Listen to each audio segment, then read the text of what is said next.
Nasaan? Ah, Fujiko Higashi.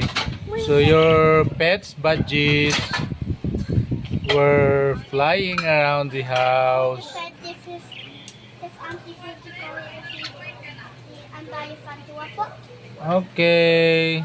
This budgie's owner is Auntie Fujiko Higashi. Dayasan Tua. Hi. Look, they're flying around the house. They are currently there. Here. Huh, wow.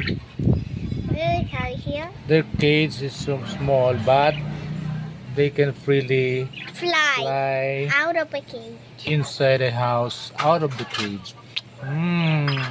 Okay.